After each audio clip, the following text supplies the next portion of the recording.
time. That's right, you got a job and you new at it. Yup, you new at your job and you like, E.T., look, I just got here. I got forever. Listen to me very closely. You gotta hear me. You might be at that job another 10 years. You might be there another 20 years. But that opportunity, somebody's about to leave and get another job. Hear me very closely. Somebody's about to quit. Somebody's about to get fired. And you will not, listen to me, you will not be ready at that particular moment to go to the next level. We're not talking about the job right now. We're talking about an opportunity. You never know when your opportunity is that opportunity. It may not be 2 years from now. It may not be 3 years from now. It may not be 4 years from now. Your opportunity might come in the next 6 weeks. Your opportunity to get your mama out of that neighborhood and get your mama into a new neighborhood, listen to me, that opportunity might come in the next 6 months. The question is, will you be ready when that opportunity comes? So you're running out of time. 1 minute you're doing it, the next minute you're not. 1 month you're doing it, the next minute you're not. We're not talking about consistency right now. We talked about consistency before. We're not talking about consistency right now. I'm talking about residence. You got to surrender to that thing. You can't be playing with it. You can't, should I quit? Should I give up? Or should I keep going? Listen to me. I can't tell you what you should do. But I'm going to ask you this question. What's in your seed? This is not for the head. This is for the heart. What's the seed to you? What is it worth to you? What is it worth? What is it worth to you? Well, I don't know what your seed is. I don't know what your harvest is going to be when it's fully developed. I don't know if you should abort right now or not. I don't know if you should quit or you should give up. But I'm going to ask you this. What's the value of your seed? I know my seed. I couldn't give up. Homeless, I still couldn't give up. 12 years to get there, I couldn't give up. I'm one class child, the staff of the PhD. I can't give up. Why? Because the value, what it's worth, what I put in too much. I've given too much. I've sweat too much. I've given up sleep. I've given up friendship. I've given up so much stuff that I had to get back later. Why? Because the value, I put too much in it. What's it worth to you? What does it cost? What price have you paid for it? What has it cost you?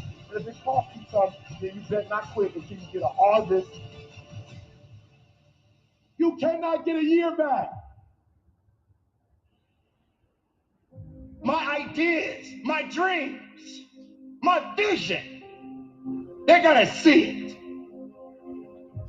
How can I progress? How can I believe if I'm afraid to take a chance? Make this moment count. Why me? Why is this happening to me? Why am I suffering so much right now in my life? Was I born to suffer like this? What does it mean for me, the individual, to suffer so much while everyone else is enjoying their lives?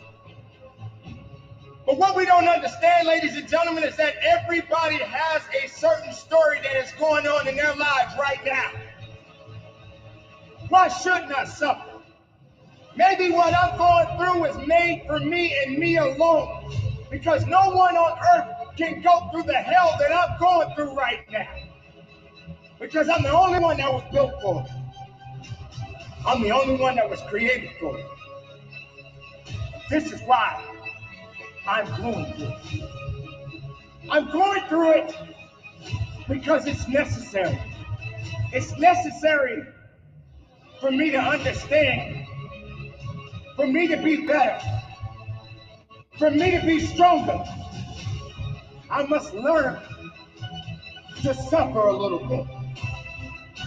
I cannot reap the rewards of success without understanding about struggles.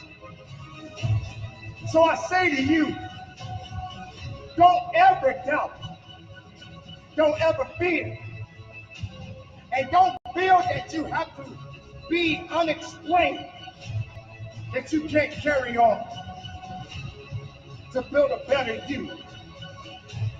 Because you have to understand that there are many people out there in the world that don't have the capabilities that you have. to carry on the good fight. And this is why you are going through what you are going through right now.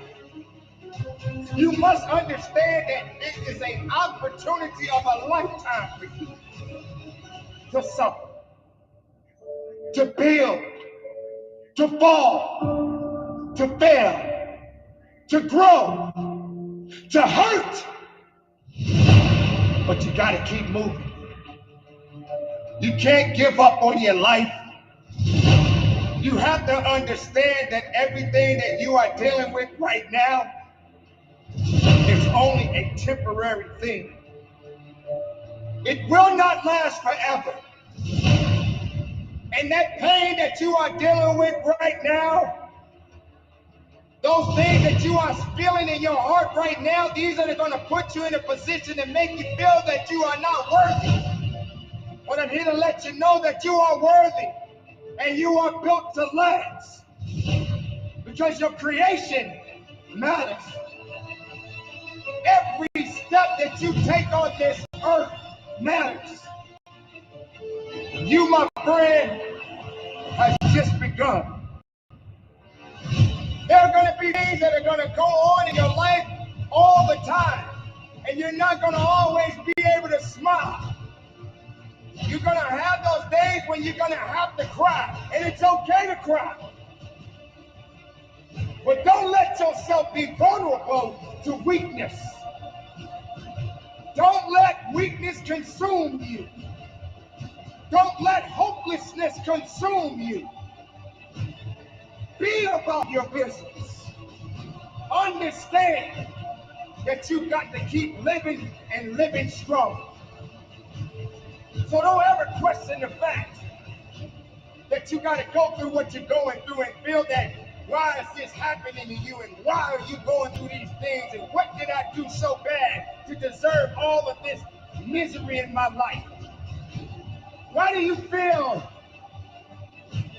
that because you're struggling that your life is over? Your life is not over. It has just begun. You can't claim a victory without a failure. You can't gain strength without a few mistakes along the way. When I told you about weakness, when I spoke about weakness, there will come a time when weakness will show up. Weakness will knock on your front door. The question is, will you invite weakness in? Don't give weakness an invitation. Don't give. You need to understand that the light that you have been given is already designed for something. You're going to have your good days. You're going to have your bad days. You're going to celebrate, and some days you won't. But don't ever feel that you don't deserve a struggle. Don't ever question why. Because when it alters in your mind, when it enters into your brain, ask yourself, why shouldn't this happen? Maybe this is what my life is supposed to be about. Maybe I'm supposed to be a living, breathing testimony to many others that don't seem to understand the direction that they need to go in their lives. Maybe I'm supposed to be able to talk to people and share good information to let them know if you're living today, if you're walking on this earth today, prepare yourself for many battles ahead. And you're not going to win every battle because every battle is not meant to be won. Sometimes you're going to need to humble yourself to understand that these things that you are dealing with is only for you to have to understand even more within you that no one can do what you do. So I say to you, continue to carry on. Continue to lift your head up. Continue to believe in your abilities and never look back, but keep looking forward. And no matter what happens in your life, keep up the good fight. And from the bottom of my heart, conduct your business. Fear is a part of life. It's a constant. Just like the air you breathe or the beat of your heart, it's always going to be there. Like a big shadow following you around every time you want to try something new. Start a new job, meet new people, it's going to be there, whispering in your ear, lying to you about what might happen if you do this new thing. The question is, are you going to let it control you, or are you going to control it? Because let me tell you, if you don't keep fear in check, it will consume you. It will slowly but surely start breaking you down piece by piece, stripping away everything that's good inside you. All the imagination, all the adventure, spontaneity, all the stuff that was inside you as a kid will be buried in the shadow of fear. Don't let it. Don't let the fear of failing or f***ing up stop you from being who you want to be, doing what you want to do, seeing what you want to see. Just do it, man.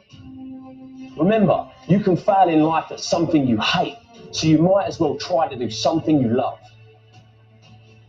The more times you challenge yourself, the more times you venture into the unknown, the more times you push through the fear, the stronger you become, and the more fear starts fearing you. You're a force to be reckoned with. How are you going to let fear control your life? You're stronger than that. Come on. You've got everything you need inside you to achieve anything. And you're going to let fear dictate what you do? You run from your fears, you ain't living. You're alive, but you ain't living. What was I scared of? What else can I do? What else am I capable of? What else can I overcome?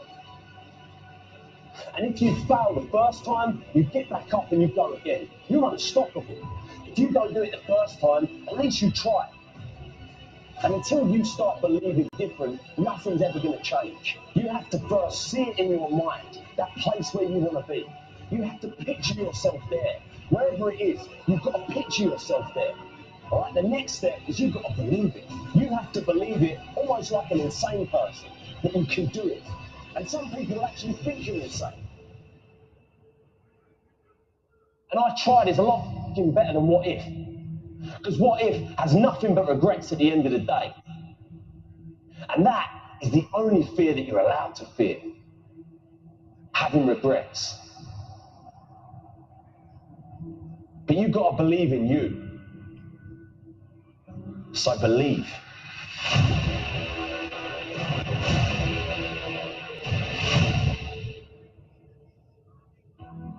It is time to run for your life. Pushing with everything you have inside of you. Running towards an opportunity. Running towards a victory. Running as hard as you can. This is the reality, okay? Nobody's going to believe in you until you've already done it. The work is going to come before the belief. Every single moment of every single day has a massive impact on where you ultimately end up. Success doesn't know these things about cold or early or tired. It just knows if you showed up or not. The hardest thing to do is start moving, engaging. You can't stay in one place and expect to get to the next place. I'm talking to the one that really wants to take it to that level that no one has ever been. Something in life I'm ready to quit on, give up on. Come on, raise your hand high. I'm ready to quit on it. I'm ready to give up on it. Come on, raise it up. All right, what I need you to do is I need you to find a reason to keep going. And if you can find a reason to keep going, I know you're strong enough to do it because you're human. And every human has what it takes to get past whatever they're going through. If they decide to push through it. Push through it. Tragedy and trials come to everybody. Only the strong survive. We have the ability to go in such a space if you're willing to suffer, and I mean suffer. Your brain and your body, once connected together, can do anything. That's right, I'm talking to you. I'm talking to the one that's been through hell. Listen to me very closely. Y'all running from obstacles, when in fact it's the obstacle that's gonna take you to the next level. Like y'all running from pain, y'all running from challenges. You telling me how difficult your life is. Do you understand it is the difficulty that's gonna prepare you and take you to that next level? Are you prepared to push? Are you prepared to work? Are you prepared to dig? They hoped the instructors would stop running. They hoped the water was never cold. They hoped the weather was good. I don't live off that hope shit. I wish the water was cold. I wish the motherfucking instructors keep on running. I wish the rain. When the ending is unknown and the distance is unknown, that's when you know who the you are. We're moments away every day from a decision that's going to completely change our life. Only the disciplined ones are free in life.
This session is no longer being recorded.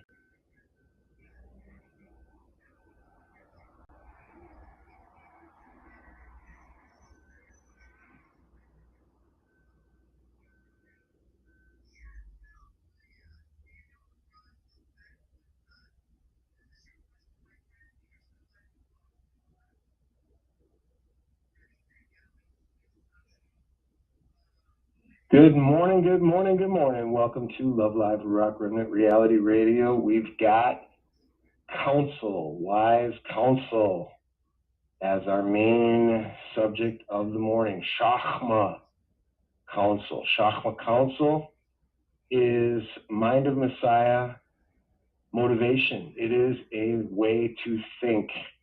We're talking about thinking today, and we've been doing some of that counsel privately as the I ams have been playing in the background. So we didn't capture that on video or on audio, but the ladies of love who are being counseled right now have had an opportunity as they're being counseled to learn some things about thinking right. And right now, what we're going to do is take what they just learned. They're going to put it very quickly, very effectively, very efficiently into a very fast grace, prayer, decree, and declare. We have only 1 hour to complete the program this morning. So we did not start the recording early. We just had meditation music on in the beginning while we did a live counsel session. And now they have some things to add to their praises, to their prayers, to their decrees, to their declares. They have some things that they can express that may help someone else that has struggled with their thinking as well. So I'm going to let them go ahead and do that this morning. We want to really zero in on the scripture that will really help you with this, and that is none other than, as a man thinks in his heart, so is he. Let's go ahead and let's look at that very closely today. As a man thinks in his heart, so is he. And, you know, when we look at the expression in and of itself, and what it is really saying is quite deep. And a lot of people, they just, they memorize scriptures, they quickly just grab a hold of something. But Proverbs 23:7 is what we're talking about. And, you got, of course, Christianity.com. They throw their opinion out there. Crosswalk.com, BibleGateway.com, GotQuestions.org. They're always the big, ones that they write about everything, right? So you can always get their viewpoint. And sometimes their viewpoints are good, and sometimes not so much. Sometimes it's actually a false teaching that they put out, and they're not on really hardly at all. So there is a unique link that I've never seen before. So that always sparks my interest. This one's called Compelling Truth. All right. And it says, what does it mean that as a man thinks, so is he, in Proverbs 23:7? And the phrase, as a man thinks, so is he, taken on its own, the phrase could seem to have a few different meanings. In order to fully understand really what those meanings actually are in context and definition, I think we need to put it under a microscope. So let's do that this morning as a quick lesson about thought and about thinking. Okay. Proverbs chapter focuses on giving life advice on how to handle oneself in various situations. What I was doing this. So if they want to see where the thing that's written on my heart is coming from as to what I was sharing with them, advice on how to handle oneself in various situations of life or life, it comes right from Proverbs 23. I don't make this stuff up. I just know the word, and in me, and then I express it as if it's my own, because I do own it. It is how I live. So, when we go ahead and we take Proverbs 23 and we break it down, one of the things, that jumps out right away is, before we get to 23:7, is to look at 6. And it says, do not eat the bread of a miser, nor desire his delicacies. For as he thinks in his heart, so is he. Eat and drink, he says to you, but his heart is not with you. The morsel you have eaten, you will vomit up and waste your pleasant words. So in verse 6, the reader is admonished to not eat bread of a miser, with the first level of explanation being the phrase we see in verse 7. For as he thinks in his heart, so is he. So verse 7 is referring to the miser. And the day and the age that it was written, it was a cultural expectation that any visitor to a home would be offered food. This requires, of course, a certain level of generosity. A miser is a penny pincher, one who may be downright greedy. Therefore, a miser would be begrudging hosts, or be a begrudging host who would only be hospitable due to cultural expectations or some sort of ulterior motives. This is elucidated in some other translations, where in the New King James Version, for as he thinks in his heart, so is he, and the ESV says, for he is one who is inwardly calculating. The NIV gives, for this is a kind of person who is always thinking about the cost. All right, so this is another way that you probably wouldn't have even considered looking at it. But really, in opportunity cost, when you start looking at everything in life, there's a price to pay, right? So when I open up my mouth in the morning, the price that I'm paying is I'm exchanging my time, which is it's priceless. There's no price tag you can put on it. I'm saying, okay, I'm going to get up early in the morning and I'm going to share a message every day. And I have been consistent throughout the last 40 years of getting up early in the morning and sharing messages. That has been a lifestyle choice that I have made. I had, long before radio, I had meetings that I went to, okay? So I would go to an early morning meeting. I would get an opportunity to share a message. So I had a lot of practice in those meetings to be able to talk and to be able to have any subject that would come up. Oh, we're going to talk about resentments today. Oh, we're going to talk about anger today. Oh, we're going to talk about worry today. Oh, we're going to talk about doubt today. Oh, we're going to talk about fear today. No matter what the subject,